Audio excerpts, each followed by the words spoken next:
Assalamualaikum dan selamat sejahtera. Selamat datang ke channel Ustazah Ija. Jangan lupa menekan subscribe untuk mendapatkan notifikasi seterusnya.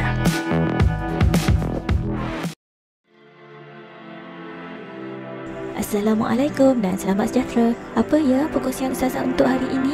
Teruskan menonton dan jangan ke mana-mana.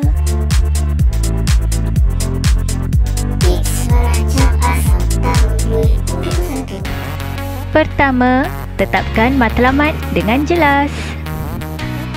Bagi anda yang berazam untuk memperbaiki perjalanan yang baru dalam kehidupan, penting untuk anda menetapkan pencapaian dan matlamat dengan lebih jelas.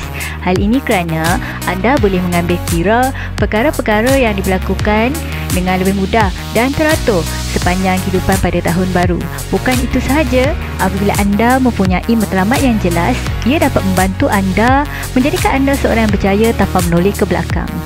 Sebagai contoh, jika anda seorang pelajar, semestinya anda ingin mencapai keputusan yang cemerlang dalam setiap mata pelajaran yang dipelajari.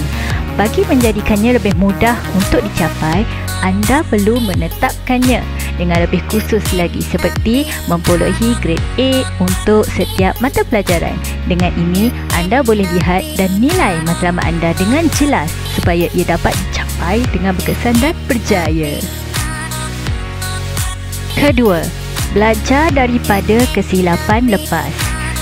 Apabila masuk saja tahun baru, kita jadikan tahun ini lebih baik daripada tahun lepas. Sekiranya azam pada tahun lepas tidak tercapai, kita boleh berusaha lagi pada tahun baru.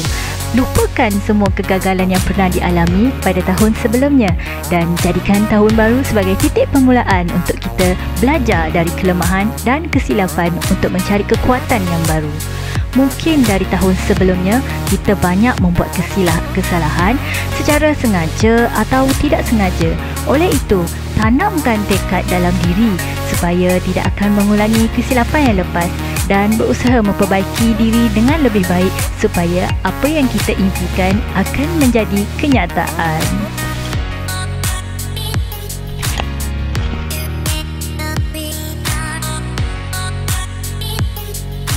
Ketiga, mengubah gaya pemikiran dan mentaliti. Gaya pemikiran seseorang sukar untuk diubah kerana ianya bergantung kepada didikan dan persekitaran daripada keluarga semasa kita kecil. Namun, itu bukanlah alasan untuk kita memperbaiki gaya pemikiran dan mentaliti kita ke arah yang lebih baik. Kebiasaannya, perubahan mentaliti akan diikuti dengan sikap dan kelakuan yang kita lakukan. Berikut adalah contoh mentaliti yang baik yang perlu kita contohi menjelang tahun baru 2021. Pertama, berhenti mengharap ihsan pihak lain untuk menaikkan tahap kualiti kehidupan kita. Kedua, kebersihan sesuatu kawasan adalah tanggungjawab semua orang, bukan hanya tukang bersih. Ketiga, meneliti pandangan dan pendapat orang lain, bukan memikirkan hanya kita sahaja yang betul.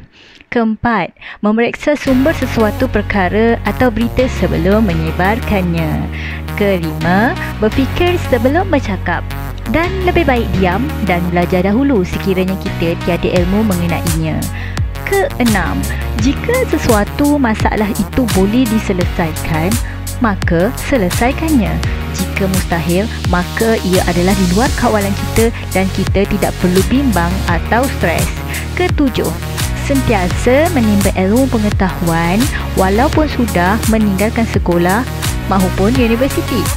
Dan ke-8, buang victim mentality dan berhenti merungut. Kalau tak suka sesuatu, ambil tindakan untuk mengubah keadaan.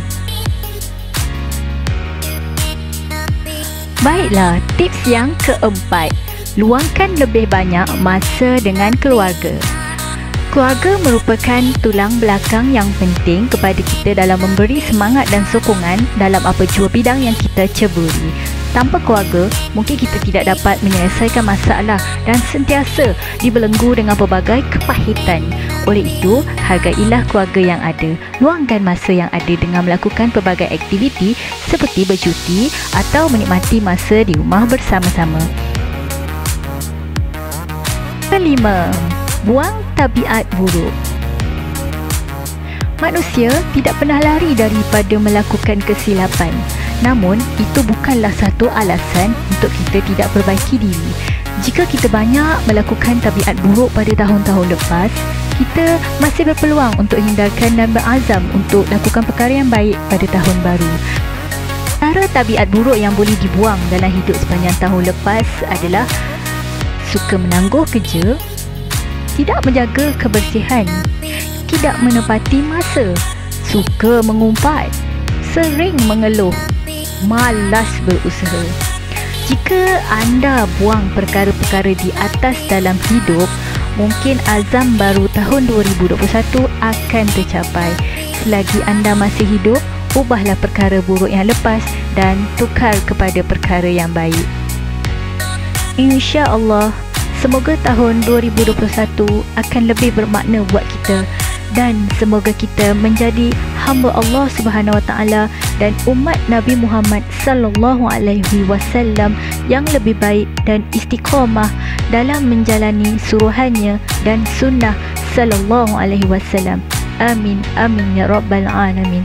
Selamat tahun baru 2021.